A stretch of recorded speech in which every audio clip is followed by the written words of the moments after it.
essa oração juntamente conosco. Para um pouquinho aí o que você está fazendo e vamos nos conectar com os céus através da oração. Pai, nesse momento, Senhor, queremos entrar na Tua presença através, Senhor, da oração. Queremos falar contigo, Senhor, e te pedir, Pai, que o Senhor venha agir nos impossíveis, Pai, dos Teus filhos. Ó Pai, nas causas que os Teus filhos têm te apresentado, Senhor, nas situações que os Teus filhos têm te pedido, que muitas vezes, Senhor, foge do controle humano, Pai, que muitas vezes, Senhor, tem causado, Deus, desespero em alguém, que muitas vezes, Senhor, tem tirado a paz de alguém. Ó Deus, e alguém tem te clamado, Pai, os Teus filhos têm te pedido, têm te apresentado em oração, pedidos, Senhor, de coisas que somente o Senhor pode fazer. E nós cremos dessa maneira, porque a Tua palavra diz que para o Senhor nada é impossível. Ó Pai, a Tua palavra diz que o Senhor não lança fora o clamor do necessitado.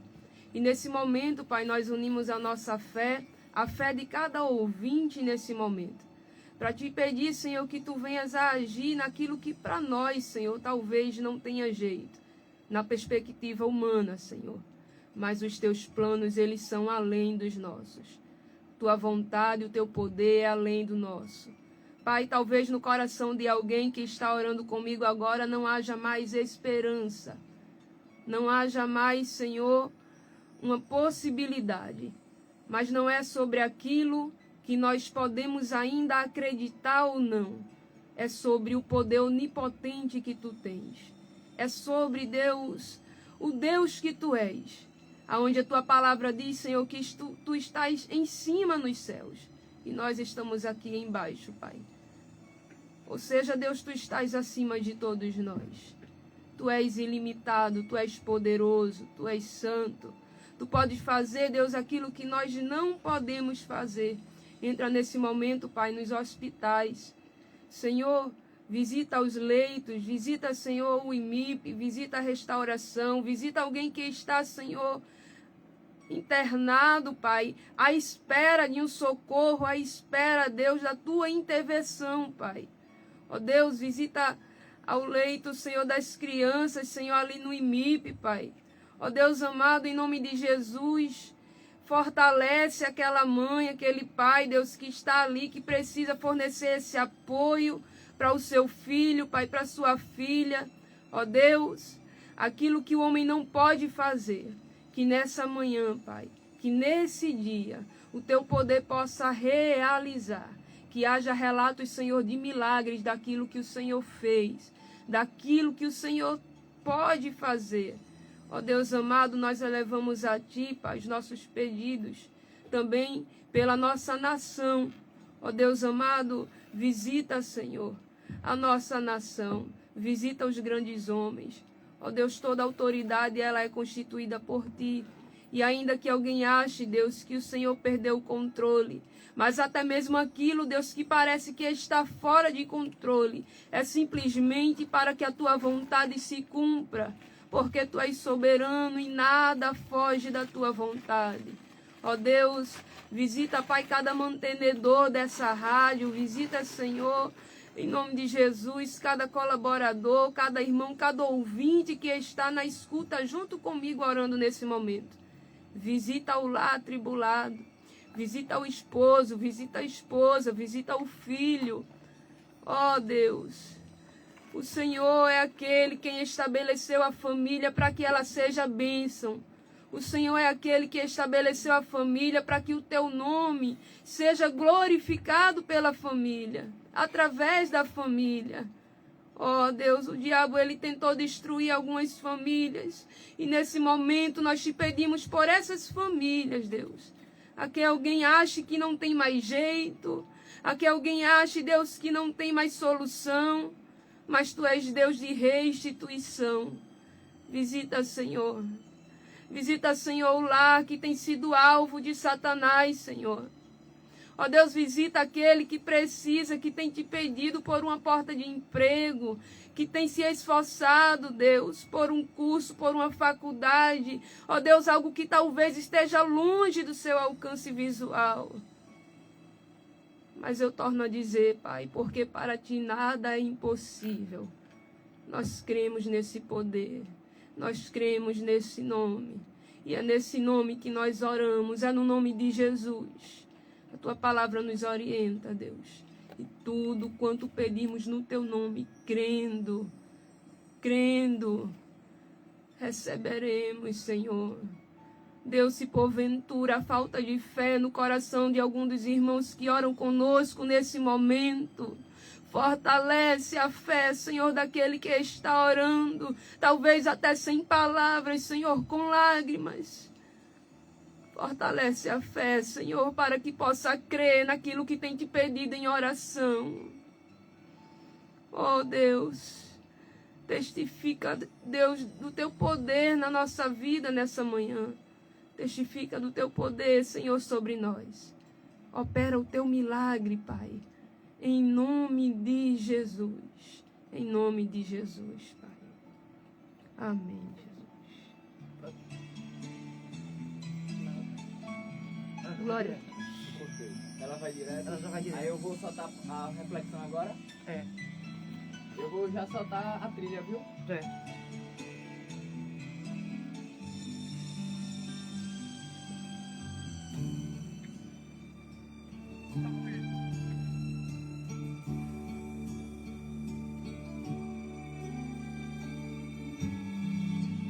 Glória a Jesus.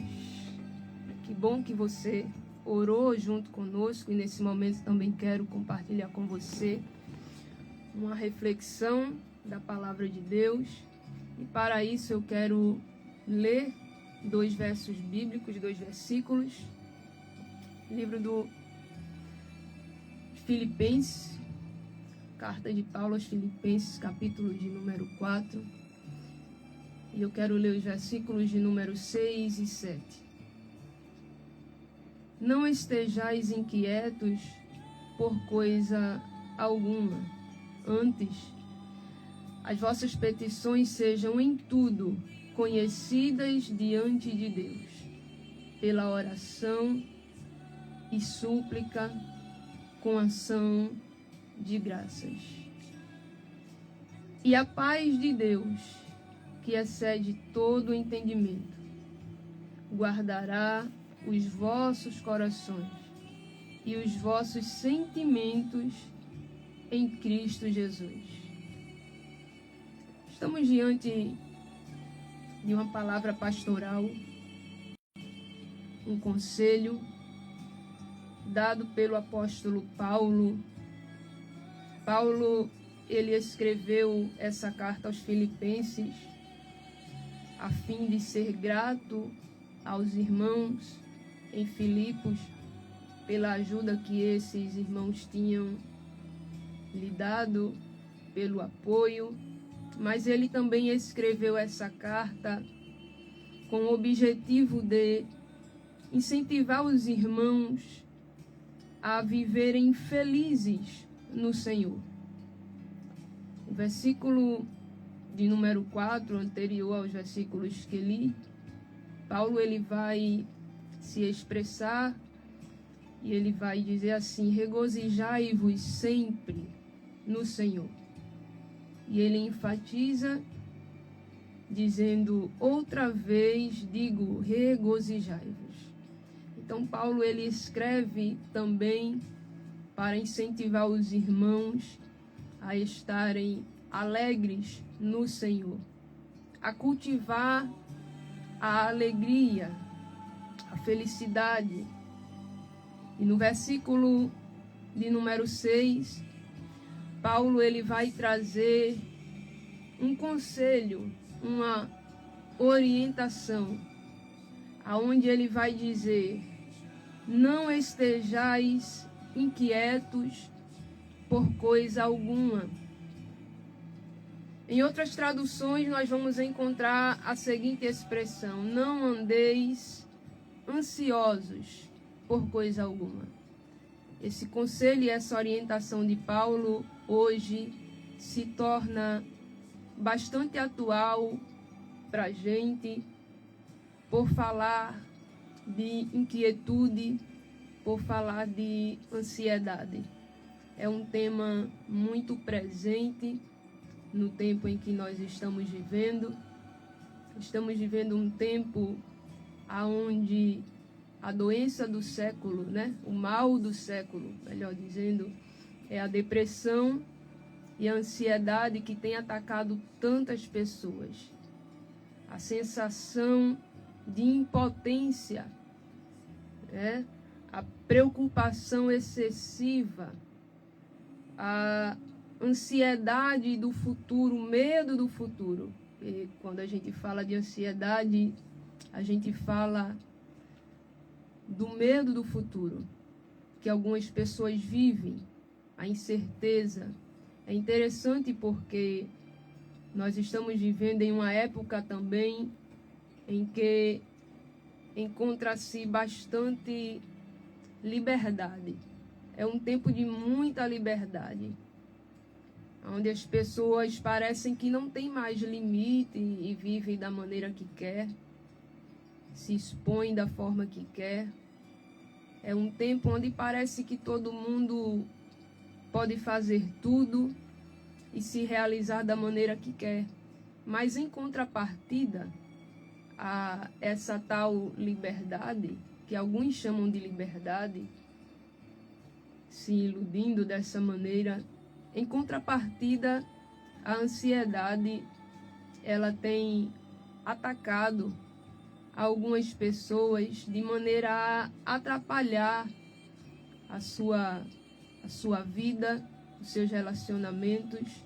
Eu não sei se você tem sido essa pessoa que tem tido muitas vezes medo do futuro, medo de viver, medo de situações que antes você não tinha e hoje você tem, de maneira que essa ansiedade tem tomado conta e atrapalhado os teus relacionamentos, atrapalhado o teu desempenho profissional, pessoal, amoroso, familiar.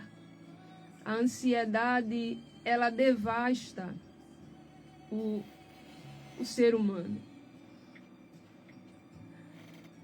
Quando paro para pensar nesse tema, eu observo que a ansiedade, na verdade, ela é algo natural do homem. Estar ansioso é algo natural do homem. Nos preocupamos normalmente com o dia do amanhã. Principalmente nós que somos pais de família, que precisamos prover, que precisamos cuidar. É normal e natural. A gente se prepara para o dia seguinte, a gente pensa como é que vai ser o dia seguinte, o que é que a gente vai poder fazer no dia seguinte. Mas o que eu quero falar é de uma ansiedade que não é a natural. É uma ansiedade que é doentia, é patológica. É uma ansiedade que destrói, é uma ansiedade que traz desequilíbrio. É o que mais nós estamos vendo hoje. É o que mais nós estamos presenciando hoje. Pessoas desequilibradas, pessoas ansiosas. Elas sentem medo de algo que lhe ameaça, e muitas vezes essas ameaças não são externas, mas são internas. Algo dentro delas que desafia a sua capacidade, onde elas se sentem impotentes, como se perdera o controle, sabe, da vida, como se não pudesse mais ter na sua mão o controle daquilo que ela antes tinha. Na verdade, é isso que a ansiedade ela vai causar, essa sensação de falta de controle. E isso perturba, porque tudo aquilo que vai tirar o nosso controle, tudo aquilo onde a gente sente que não controla mais, isso atemoriza a gente. Isso atemoriza de uma maneira que torna-se angustiante, e muito angustiante. Só que Paulo vai trazer essa palavra e ele vai dizer: não andeis inquietos, ansiosos por coisa alguma. Esse é um conselho que Paulo ele vai trazer para que nós não venhamos a deixar essa ansiedade dominar ou reinar, tomar conta de nós. Mas o que é interessante é que Paulo ele vai dar esse conselho e logo em seguida ele não somente aconselha, mas eu posso observar no texto que nós lemos, ele vai trazer também algumas ferramentas espirituais para que a gente possa vencer a ansiedade. Sim, algumas ferramentas espirituais que eu quero partilhar com você nessa manhã. Se você tem sofrido, preste atenção naquilo que Deus ele te entrega nessa manhã, nesse dia, as armas que Deus ele te dá. Sobre aquilo que aparentemente tem tirado o teu chão, o teu equilíbrio. Paulo diz assim: não andeis inquietos ou ansiosos por coisa alguma. Antes, as vossas petições sejam em tudo conhecidas diante de Deus. Como? Ele vai dizer, pela oração e súplica, com ações ou com ação de graças. Paulo, ele vai dar aqui 3 armas espirituais. A primeira dela, você vai observar aí, é a oração. Ele vai dizer que nós devemos recorrer à oração. A oração é uma arma espiritual que Cristo, ele nos entregou. E algumas pessoas não percebem o poder que a oração tem. Algumas pessoas não conseguem notar. Alguém vai achar ou acreditar que orar é simplesmente falar e que aquilo não resulta nada. Mas até mesmo cientificamente foi comprovado já que a atitude de orar, ela mexe com a parte do nosso cérebro que estimula, né, o nosso bem-estar, as nossas tomadas de decisão. E que orar vai então trazer conforto, vai trazer alívio por meio da oração, porque vai estimular alguns hormônios em nós que são responsáveis pela sensação de bem-estar. Mas não só isso, Jesus, ele ensina a respeito da oração. E ele nos incentiva na sua palavra a sempre orarmos a Deus. A palavra de Deus diz: clama a mim e eu responder-te-ei. Quando nós oramos a Deus, quando nós nos dirigimos a Deus, nos relacionamos com Ele, nós temos uma certeza de resposta. Deus, ele se revela na sua palavra como um Deus que responde às nossas orações. Deus, ele se revela na sua palavra como um Deus que se relaciona com a sua criatura. Deus, ele não está alheio a nós. Mas interessante também que eu queria observar é que oração, quando nós falamos aqui de oração, tem um outro tema aqui envolvido também dentro de oração, que é a adoração, porque orar também é adorar a Deus. Nós observamos, por exemplo, na oração do Pai Nosso, quando Jesus ele fala com seus discípulos, e logo no início ali, ele dirige ao Pai algumas palavras de adoração. Santificado seja o teu nome. Então, nos leva também ao tema da adoração. A adoração, a oração, é uma ferramenta espiritual, é uma arma espiritual que pode nos ajudar a lutar contra o sentimento de ansiedade. Porque quando nós oramos ou quando nós adoramos, nós nos relacionamos com Deus. E deixa eu te dizer uma coisa: ninguém ora a uma divindade estranha. Ninguém adora a algo estranho, a uma divindade estranha que não conheça. Se alguém adora ou se alguém ora, é porque ele entende que aquele ser está acima, que aquele ser tem poder. Ou seja, adoração e oração envolve algo que a gente pode chamar de conhecimento. Nós adoramos porque conhecemos. Nós oramos porque conhecemos. Então, à medida que nós adoramos, à medida que nós oramos, nós nos aprofundamos em um relacionamento com Deus, o que nos leva ao conhecimento de quem Deus é. E quando a gente começa a conhecer a quem Ele é, em relação a tudo aquilo que parece nos apavorar, nós podemos lutar contra esse sentimento de ansiedade que muitas vezes parece nos prender, de certa forma. Porque quando eu começo a entender que Deus é poderoso, quando por meio da oração eu começo a entender que Ele é onipotente, que Ele é onipresente, que Ele é amor, que Ele é justiça, que Ele é verdade, eu começo a entender que Ele está acima daquilo que me põe medo. Quando eu começo a entender que Ele é o dono da natureza, eu começo a entender que Ele está acima daquilo que parece que me põe medo. E se eu sirvo a um Deus que está acima, o que poderia me atemorizar? Então, bem logo, esse sentimento de ansiedade, ele é reduzido quando nós praticamos a adoração, a oração. E talvez você diga, mas eu não tenho nem palavras para falar. Eu não sei nem o que dizer. Mas quem disse a você que a oração necessariamente ela precisa ser por palavras verbalizadas? Porque a Bíblia diz que nós servimos a um Deus que interpreta até mesmo as lágrimas que nós derramamos.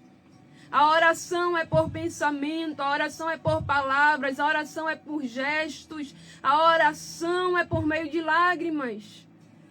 E quando você se dirige a Ele, você começa a perceber o tamanho dEle.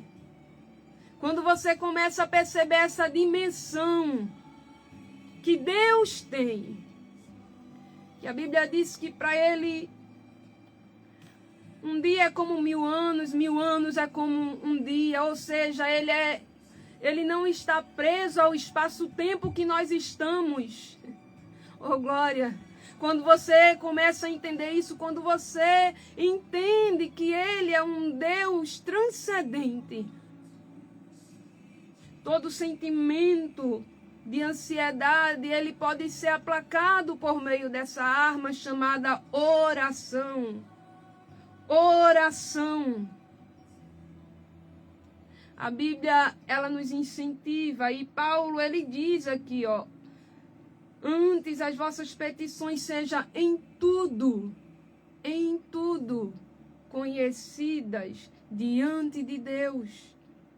A Bíblia ainda nos diz, palavras também de Paulo em Tessalonicenses, orai sem cessar. A oração, portanto, é uma arma poderosa que Deus ele nos entrega para vencer o problema da ansiedade. Uma outra arma que Paulo ele vai falar sobre a súplica. É o ato de suplicar, é gritar, é clamar aquilo que está sendo necessitado no momento. O que é que tem te incomodado? O que é que tem te apavorado? O que é que tem tirado a tua paz, o teu sossego? O que é que você acha que está longe do teu alcance, do teu poder? O que é que você acha que é impossível para você? O que é que está te tirando a estabilidade? Agora, uma pergunta tão importante quanto todas essas que te fiz. O que você tem feito com tudo isso? A quem você tem falado? Você tem suplicado a Deus por essas coisas? Sabe por quê? Porque eu preciso te dizer que Deus, Ele não é um Deus alheio à tua situação. Deus, Ele não é um Deus que está alheio, que ignora o que você está passando, o que você tem vivido. Ele é Deus de relacionamento.